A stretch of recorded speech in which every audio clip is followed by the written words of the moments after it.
So ഇന്ന് നമ്മൾ മാസ്റ്ററിങ്ങിനെ പറ്റിയിട്ടാണ് പറയുന്നത്. സോ എന്താണ് മാസ്റ്ററിങ്, എന്തിനാണ് മാസ്റ്ററിങ് എന്നുള്ള കാര്യങ്ങളൊക്കെ. സോ മാസ്റ്ററിങ്ങിനെ പറ്റിയിട്ട് പറയുന്ന സമയത്ത് പലർക്കും ഒരു ക്ലാരിറ്റി കുറവൊക്കെ ഉണ്ട്. ഇപ്പോൾ എന്താണ് ആക്ച്വലി അതിനകത്ത് നടക്കുന്നത് എന്നൊക്കെ ഉള്ളത്. ഇപ്പോൾ മിക്സിങ്ങിൻ്റെ കാര്യത്തിൽ ഇപ്പോൾ മിക്കവാറും എല്ലാവർക്കും അറിയും എന്താ മിക്സിങ് എന്നുള്ളത്. ഇപ്പോൾ ചെയ്യാത്ത ആൾക്കാരാണെന്നുണ്ടെങ്കിലും മിക്സിംഗ് എന്ന് പറയുമ്പോൾ ആ വേർഡിൽ നിന്ന് തന്നെ കുറേ ഒരു കാര്യങ്ങളൊക്കെ മനസ്സിലാവും. പല ട്രാക്കുകളൊക്കെ എടുത്ത് വൃത്തിയാക്കുക, അങ്ങനത്തെയൊക്കെ ഒരു ഐഡിയ എല്ലാവർക്കും ഉണ്ട്. പക്ഷേ മാസ്റ്ററിങ് എന്ന് പറയുന്ന സമയത്ത് മിക്കവാറും എല്ലാവർക്കും ഫൈനൽ പോളിഷിങ്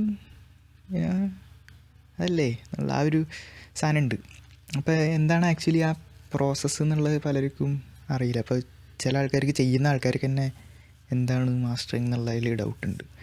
ഇപ്പോൾ ഞാൻ കംപ്രസ് ചെയ്യണോ, ഞാൻ EQ വേണോ, ഞാൻ ചെയ്യണോ, അവസാനം ലെവൽ എത്ര വേണം, അങ്ങനത്തെ ഇങ്ങനെയൊക്കെ ചെയ്യണോ, ഇങ്ങനെയൊക്കെ ചെയ്യണ്ടേ, അങ്ങനെ ഒരു കൺഫ്യൂഷനുള്ള ഒരു ടോപ്പിക്കാണ് മാസ്റ്ററിങ്.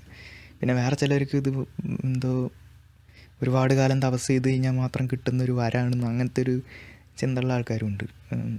മാസ്റ്ററിങ് എന്ന് പറഞ്ഞു കഴിഞ്ഞാൽ എന്തോ ബ്ലാക്ക് മാജിക്, വിച്ച് ക്രാഫ്റ്റ് ആണെന്നൊക്കെ ഉള്ളത്. സോ അതിനെ അഡ്രസ്സ് ചെയ്യണമെന്ന്. So basically so as A definition mastering എന്ന് പറയുമ്പോൾ പോട്ടെ, ഞാൻ ഈ വീഡിയോയിൽ ഉദ്ദേശിക്കുന്നത് എന്താണെന്ന് വെച്ച് കഴിഞ്ഞാൽ, മാസ്റ്ററിങ് എന്ന് പറഞ്ഞു കഴിഞ്ഞാൽ ആദ്യം തന്നെ അത് പറഞ്ഞുതരാം. മാസ്റ്ററിങ് എന്ന് പറഞ്ഞു കഴിഞ്ഞാൽ ഇന്നത്തെ കാലത്ത് ഈ ഡിജിറ്റൽ നമ്മളുടെ ഈ കാലത്ത് മാസ്റ്ററിങ് എന്ന് പറയുമ്പോൾ പ്രാക്ടിക്കലി വളരെ സിമ്പിളായിട്ട് പറയുകയാണെന്നുണ്ടെങ്കിൽ ഒരു second pair of expert experienced ഇയേഴ്സാണ്. അത്രയേ ഉള്ളൂ. എന്ന് വെച്ച് കഴിഞ്ഞാൽ നമ്മളൊരു മിക്സ് ചെയ്ത് കഴിഞ്ഞാൽ നമുക്ക് ഏകദേശം അതിൻ്റെ ജഡ്ജ്മെൻറ്റ് പോയിട്ടുണ്ടാവും. എന്ന് വെച്ചാൽ നമ്മൾ അതിനകത്ത് ഹാപ്പിയാണ്, ക്ലയൻറ്റും ഹാപ്പി കഴിഞ്ഞാൽ ഒരു 2 ദിവസമൊക്കെ കഴിയുമ്പോഴത്തേക്ക് നമുക്ക് അതിനകത്ത് ഓക്കെ, എനിക്കതിനകത്ത് പ്രത്യേകിച്ച് കറക്ഷൻസ് ഒന്നും തോന്നുന്നില്ല എന്നുള്ളൊരു സ്റ്റേജ് എത്തും. അപ്പോൾ നമ്മളൊരു മാസ്റ്ററിങ് എഞ്ചിനീയർ എടുത്ത് കൊടുക്കുകയാണെന്നുണ്ടെങ്കിൽ അയാൾക്ക് നല്ല ക്രിട്ടിക്കൽ ലിസണിങ് ഒക്കെ അറിയുന്ന ഒരാളാണെന്നുണ്ടെങ്കിൽ, ഒരു നല്ലൊരു മിക്സ് എഞ്ചിനീയർക്ക് മാസ്റ്ററിങ് എഞ്ചിനീയർ ആവാമെന്നാണ് ഞാൻ വിശ്വസിക്കുന്നത്. ഒരു നല്ല മോണിറ്ററിങ് സിസ്റ്റം ഉണ്ടെന്നുണ്ടെങ്കിൽ. സോ അയാളിത് ഫ്രഷായിട്ട് കേൾക്കുന്ന സമയത്ത് അയാൾക്ക് കുറേ ചില എന്തെങ്കിലും സജഷൻസും കാര്യങ്ങളൊക്കെ മൈൻഡിൽ വരും.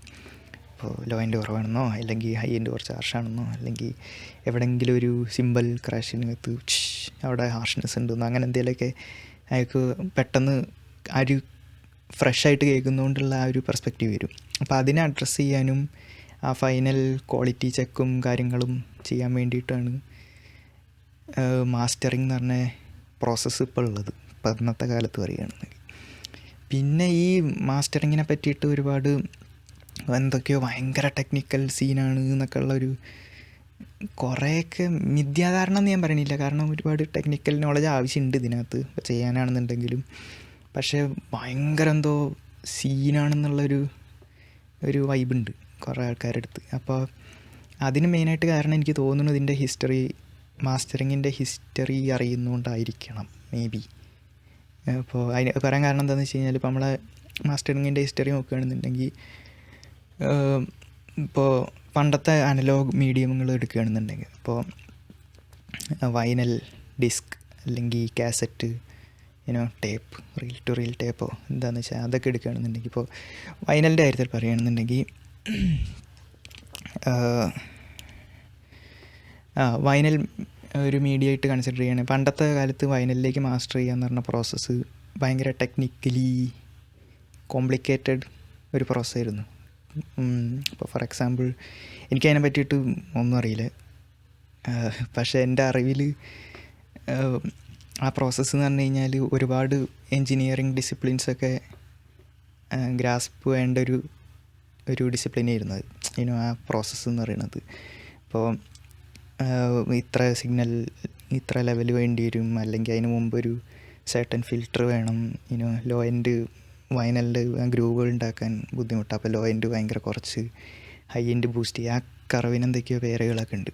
എന്നിട്ട് പ്ലേ ബാക്കിൻ്റെ നേരത്താണ് റിവേഴ്സ് ചെയ്യുക, അങ്ങനെ എന്തൊക്കെയുണ്ട്. എനിവേ അങ്ങനത്തെ EQ പരിപാടികൾ, ഫിൽറ്റർ പരിപാടികളൊക്കെ ഉണ്ട്. പിന്നെ ആ മെഷീൻ ഓപ്പറേറ്റ് ചെയ്യാൻ അറിയണം. അതിൻ്റെ റൊട്ടേഷൻ, ആ കട്ട് ചെയ്യുന്ന ഹെഡ്, അതിൻ്റെ മൂമെൻറ്റ്, ഇത് പിന്നെ കെമിക്കൽ പ്രോസസ്സുകളുണ്ട്. ഇത്ര ടെമ്പറേച്ചർ, അവസാനം മെൽറ്റ് ചെയ്യുക, വേറെ എന്തൊക്കെയോ ഇലക്ട്രോളൈസ് എന്തൊക്കെയോ അങ്ങനത്തെയൊക്കെ പരിപാടികളുണ്ട്.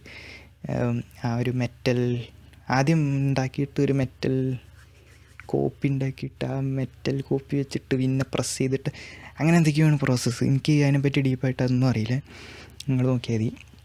സോ അങ്ങനെ എന്തായാലും കോംപ്ലിക്കേറ്റഡ് പ്രോസസ്സ് ആയിരുന്നു. ഭയങ്കര ടെക്നിക്കൽ നോളജും കാര്യങ്ങളും. ഒരു തരത്തിൽ ഇന്നത്തെ ഈ വാക്സിനൊക്കെ ഉണ്ടാക്കുന്ന വൈറ്റ് കോട്ടും ഗോഗിൾസൊക്കെ വെച്ചിട്ട് അങ്ങനത്തെ ഒരു ലാബ് വൈബുള്ളൊരു പരിപാടിയായിരുന്നു. ഒരു ഭയങ്കര ടെക്നിക്കൽ ജോബായിരുന്നു. സോ ഇന്നുണ്ട് ചില സ്ഥലത്തൊക്കെ വൈനൽ പ്രസ്സിങ് പരിപാടികളും മാസ്റ്ററിങ്ങും കാര്യങ്ങളൊക്കെ. പക്ഷേ കോട്ടുണ്ടോയെന്ന് എനിക്കറിയില്ല. പിന്നെ നമ്മൾ ടേപ്പിൻ്റെ കാര്യം എടുക്കുകയാണെന്നുണ്ടെങ്കിൽ, ഇപ്പോൾ കാസറ്റോ അല്ലെങ്കിൽ റീൽ ടു റീൽ ടേപ്പൊക്കെ ആണെന്നുണ്ടെങ്കിലും അതിനകത്ത് ഒരുപാട് ടെക്നിക്കലി ഇതേപോലത്തെ കുറേ ചലഞ്ചേഴ്സ് ഉണ്ട്. ഇപ്പോൾ ടേപ്പിൻ്റെ ഡിഫറെൻറ്റ് ടൈപ്സുകളുണ്ട്. ഇപ്പോൾ ഓരോ 2 ട്രാക്ക് 4 ട്രാക്ക് അതുമാത്രമല്ല, അതിൻ്റെ മെറ്റീരിയലിൽ ഓരോ ഡിഫറൻസ് ഉണ്ട്. ഇപ്പോൾ ടൈപ്പ് എ, ടൈപ്പ് ബി, അങ്ങനെ എന്തൊക്കെയോ ഫെറസോ ക്രോമിയോ, ആ മാഗ്നറ്റിക് ആ സാധനം വ്യത്യാസത്തിനനുസരിച്ചിട്ട് സൗണ്ട് മാറും. ചിലയിൽ ഭയങ്കര ഹൈ എൻഡ് ഇരിക്കും, ചിലയിൽ ലോ എൻഡ് കുറവായിരിക്കും, ചിലയിൽ ലോ എൻഡ് കുറവായിരിക്കും, കൂടുതലിരിക്കും, ഹൈ എൻഡ് കുറവായിരിക്കും. അങ്ങനെയൊക്കെ പല ജാതി വ്യത്യാസങ്ങളും കാര്യങ്ങളൊക്കെ ഉണ്ട്. പിന്നെ ഈ ടേപ്പ് മെഷീൻ ഓപ്പറേറ്റ് ചെയ്യുക എന്നുള്ളത് അങ്ങനത്തെ സീനും അന്നത്തെ മിക്സിങ്ങും എല്ലാ പ്രോസസ്സുകളും കോംപ്ലിക്കേറ്റഡ് ആയിരുന്നു. പക്ഷേ അതേപോലെ തന്നെ മാസ്റ്ററിങ്ങും അതേപോലെ തന്നെ ടെക്നിക്കലി കുറച്ച് ഡിഫിക്കൽട്ടായിരുന്നു. സോ ഈ ടേപ്പ് മെഷീൻ്റെ സ്പീഡ് എത്ര 15 IPS 30 IPS 7.5 IPS അതിനനുസരിച്ചിട്ട് ഫ്രീക്വൻസി റെസ്പോൺസിൽ ഉണ്ടാകുന്ന ചേഞ്ച്. പിന്നെ ഈ ടേപ്പ് മെഷീനിൽ വേറെ കുറേ എന്തൊക്കെയോ പാരാമീറ്റേഴ്സ് ഉണ്ട്. അസിമുത്ത്, ഇത് വോബിള്, മറ്റെന്തായാലും പറയുക വോവൻ ഫ്ലട്ടർ, മോട്ടറിൻ്റെ സ്പീഡ്, ഇത് അങ്ങനെ കുറച്ച് കോംപ്ലിക്കേറ്റഡ് ആയിരുന്നു. പിന്നെ ലീനിയാരിറ്റി, ഇപ്പോൾ നോൺ ലീനിയർ ആയിരുന്നു ടേപ്പുകളൊക്കെ. ഇപ്പോൾ ടേപ്പിൽ ഇത്ര വോൾട്ടേജ് വന്നു കഴിഞ്ഞാൽ, ഇത്ര വോൾട്ടേജിൽ കൂടിക്കഴിഞ്ഞാൽ സാച്ചുറേഷനും കംപ്രഷനൊക്കെ വരും, ഡിസ്റ്റോർഷൻ വരും. ചിലപ്പോൾ ഇത്ര ലെവലിൽ കുറഞ്ഞു കഴിഞ്ഞാൽ നോയ്സ് ഫ്ലോർ കൂടും. അപ്പോൾ ഇത്ര ഒപ്റ്റിമൽ ലെവലിൽ തന്നെ റെക്കോർഡ് ചെയ്യണം. അതും ഈ ഓരോ ടേപ്പിനും ഡിഫറെൻ്റ് ആയിരിക്കും. അങ്ങനെ ഭയങ്കര ഒരു ടെക്നിക്കൽ റിക്വയർമെൻറ്റ് ഭയങ്കര കൂടിയൊരു പ്രോസസ്സായിരുന്നു അനലോഗ് കാലത്ത് മാസ്റ്ററിങ് എന്ന് പറയുന്ന സ്റ്റേജ്. അന്ന് അത്ര ക്രിയേറ്റീവായിട്ടുള്ളൊരു ഫ്രീഡമുള്ളൊരു ഫീൽഡായിരുന്നു എന്ന് എനിക്ക് തോന്നുന്നില്ല. കാരണം മിക്സിങ്ങിൽ ആ ക്രിയേറ്റീവ് സൈഡുകളൊക്കെ ചെയ്തതിന് ശേഷം ഫൈനലി ടെക്നിക്കൽ സൈഡുകൾ കവർ ചെയ്യാനും ആ ഒരു ഫൈനൽ ക്വാളിറ്റി ചെക്കിനും വേണ്ടി മാത്രമായിരുന്നു അന്ന് മാസ്റ്ററിങ് യൂസ് ചെയ്തതെന്നാണ് എൻ്റെ അറിവ്. ഓക്കെ, സോ പക്ഷെ ഇന്നത്തെ കാലത്ത് ഇപ്പോഴത്തെ കാലത്ത് ഡിജിറ്റൽ കാലത്തിലെ മാസ്റ്ററിങ് എന്ന് പറയുമ്പോൾ ഞാൻ നേരത്തെ പറഞ്ഞ തന്നെ അതിനകത്ത് ഭയങ്കര ഈ പറയുന്ന വലിയ ടെക്നിക്കൽ ഡിഫിക്കൽട്ടീസും ഭയങ്കര ടെക്നിക്കൽ ഈ പറയുന്ന മെക്കാനിക്കൽ സീനുകളും മോട്ടറും സ്പീഡും അങ്ങനത്തെ ഒന്നും അഡ്രസ്സ് ചെയ്യാനില്ല. എല്ലാതും ഇപ്പോൾ കമ്പ്യൂട്ടറിനകത്ത് തന്നെ ഇൻ ദ ബോക്സ് പ്ലഗിൻസ് വെച്ചിട്ട് മിക്സ് ചെയ്യുന്ന പോലെ തന്നെ പ്ലഗിൻസ് വെച്ച് ചെയ്യാവുന്ന കാര്യം തന്നെ ഉള്ളൂ.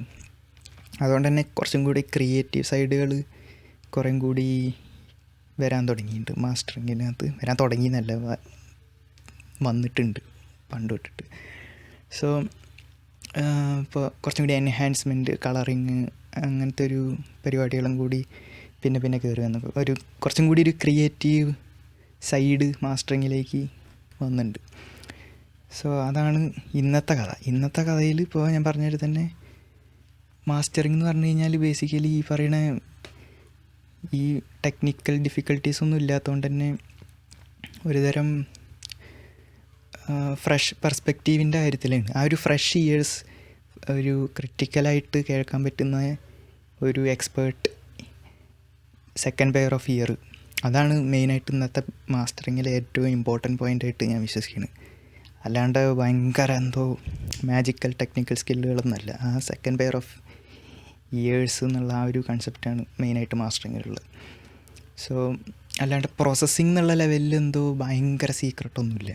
ഇപ്പോൾ മാസ്റ്ററിങ് ഗ്രേഡ് ഒരുപാട് പ്ലഗിൻസും ഉണ്ട്, ഒരുപാട് അനലോഗ് ഗിയറും കാര്യങ്ങളും, ചില മാസ്റ്ററിങ് ഗ്രേഡ് കൺവേർട്ടേഴ്സ് ഉണ്ട്, പിന്നെ അങ്ങനെ കുറേ സാധനങ്ങളൊക്കെ ഉണ്ട്. പക്ഷേ ബേസിക്കലി പ്രോസസ്സിംഗ് എന്ന് പറയുന്നതിൽ വലിയ സംഭവമൊന്നുമില്ല. ഒരു മിക്സിനെ ഭയങ്കര റെസ്പെക്റ്റ്ഫുള്ളി അതിനെ ഡിസ്ട്രോയ് ചെയ്യാണ്ട് പ്രോസസ്സ് ചെയ്യണം എന്നുള്ള ആ ഒരു റെസ്പോൺസിബിലിറ്റി ഉണ്ട്. പിന്നെ മെയിനായിട്ട് നോക്കുന്നത് ഇയേഴ്സിൻ്റെ ഈ മോണിറ്ററിങ് സിസ്റ്റം, അത് അത്യാവശ്യം ഇമ്പോർട്ടൻ്റ് ആയിട്ടുള്ളൊരു ഫാക്ടറാണ്. ഇപ്പോൾ നല്ല ഇയേഴ്സ് എന്നുള്ള പോലെ ആ എൻജിനീയർ ട്രസ്റ്റ് ചെയ്യുന്ന കുറച്ചും കൂടി പ്രിസൈസായിട്ട്, ഇപ്പോൾ മിക്സിങ്ങിൻ്റെ കാര്യത്തിലും മോണിറ്ററിങ് സിസ്റ്റം ഭയങ്കര ഇമ്പോർട്ടൻ്റ് ആണ്. പക്ഷേ മാസ്റ്ററിങ്ങിൻ്റെ ഇടയിൽ പറയുമ്പോൾ എന്താണ് ആ ഇച്ചിരി കൂടി മാസ്റ്ററിങ് സ്യൂട്ട് സെപ്പറേറ്റ്, വേറെ റൂം, വേറെ എക്സ്പെൻസീവ് മോണിറ്റേഴ്സ്, അങ്ങനെ പറയാൻ കാരണം എന്താണെന്ന് വെച്ച് കഴിഞ്ഞാൽ കുറച്ചും കൂടി സട്ടിലായിട്ടുള്ള കാര്യങ്ങൾ അഡ്രസ്സ് ചെയ്യാൻ പറ്റണം. അതുകൊണ്ടാണ് എനിക്ക് ഇപ്പോൾ മാസ്റ്ററിങ്ങിനകത്ത് ഇപ്പോൾ ഒരു ചില ഇൻസ്റ്റാഗ്രാം സ്നിപ്പെറ്റുകളൊക്കെ കണ്ടിട്ടുണ്ടാവില്ലേ, 1-2 dB കൂടുതൽ വീക്ക് ചെയ്യരുത്, അല്ലെങ്കിൽ 1-2 dB കൂടുതൽ ലിമിറ്റ് ചെയ്യരുത്, കംപ്രസ് ചെയ്യരുത്, അങ്ങനെയൊക്കെ ഓരോ റൂളുകളുണ്ട്. അങ്ങനെ റൂളുകളൊന്നും മിക്സിൽ വലിയ ഡിഫറൻസ് വരാണ്ടിരിക്കാൻ അങ്ങനെ പറയുന്നത്. സോ അത്രയും സട്ടിലായിട്ടുള്ള ചേഞ്ചസ് ഒബ്വിയസ് ആയിട്ട് കേൾക്കാനും ഭയങ്കര ട്രസ്റ്റ് ചെയ്യാനും വേണ്ടിയിട്ടാണ് അത്രയും നല്ല റൂമും നല്ല സ്പീക്കേഴ്സും കാര്യങ്ങളിലൊക്കെ ഇൻവെസ്റ്റ് ചെയ്യണം വലിയ mix engineers, mastering engineers. So അത് ഭയങ്കര ഇമ്പോർട്ടൻ്റ് ആണ്, നല്ല എക്യുപ്മെൻ്റ് എന്നുള്ളത്. പക്ഷേ ഞാൻ പറയണത് എക്യുപ്മെൻറ്റിനെക്കാട്ടും കൂടുതൽ അയാളുടെ ആ ഫ്രഷ് പെർസ്പെക്റ്റീവ് എന്നുള്ളതാണ് സിമ്പിളായിട്ട് പറഞ്ഞു കഴിഞ്ഞാൽ അവിടെ വാല്യുബിൾ ആയിട്ടുള്ള കാര്യം. കാരണം മിക്സ് ചെയ്ത ആൾക്ക് തന്നെ ഇപ്പോൾ നല്ല എൻവയോൺമെൻറ്റിലാണെന്ന്, അയാൾ ഈ സെയിം എൻവയോൺമെൻറ്റിൽ ഇരുന്നിട്ടാണ് ആ സോങ് മിക്സ് ചെയ്തതെന്നുണ്ടെങ്കിൽ അയാൾക്ക് മാസ്റ്റർ ചെയ്യുന്ന സമയത്ത് പ്രത്യേകിച്ച് അഡ്വാൻറ്റേജ് ഒന്നും ഇല്ല അവിടെ. പ്രത്യേകിച്ച് അയാൾക്ക് പെട്ടെന്ന് ഞാൻ മാസ്റ്റർ ചെയ്തിരിക്കുകയാണെന്ന് പറയുമ്പോഴത്തേക്ക് അയാൾക്ക് പുതിയ പ്രോബ്ലംസ് കേൾക്കാനൊന്നും പറ്റില്ല, അപ്പോൾ ആ ഒരു വേറൊരാൾ അയാൾക്ക് ട്രസ്റ്റ് ചെയ്യാൻ പറ്റുന്ന ഒരു എൻവയോൺമെൻറ്റിൽ ഫ്രഷായിട്ട് നമ്മളുടെ ട്രാക്ക് കേൾക്കുമ്പോൾ ഉണ്ടാകുന്ന ജഡ്ജ്മെൻറ്റും അതിൻ്റെ കറക്ഷൻസുമാണ് മാസ്റ്ററിങ്ങിൽ മെയിനായിട്ട് നടക്കുന്നത്. സോ ആ ഒരു ഫൈനൽ ലെവലിങ്ങും ലിമിറ്റിങ്ങും ഓവർ ലിമിറ്റ് ആവണില്ല, ഓവർ കംപ്രസ്ഡ് ആവണില്ല, ഡിസ്റ്റോർട്ട് ആവണില്ല.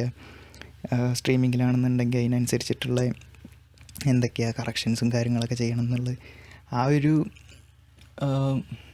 ക്വാളിറ്റി ചെക്കും കുറച്ച് എൻഹാൻസ്മെൻറ്റും വൃത്തിയിൽ കുറച്ചും കൂടി ഒന്ന് പഞ്ചിയാക്കാം, കുറച്ചും കൂടി ഒന്ന് ലോ എൻഡ് ബൂസ്റ്റ് ചെയ്യുക, അങ്ങനത്തെയൊക്കെ ചെറിയ സട്ടിലായിട്ടുള്ള ചേഞ്ചസ് വരുത്തുന്ന പ്രോസസ്സാണ് മാസ്റ്ററിങ് എന്ന് പറയുന്നത്.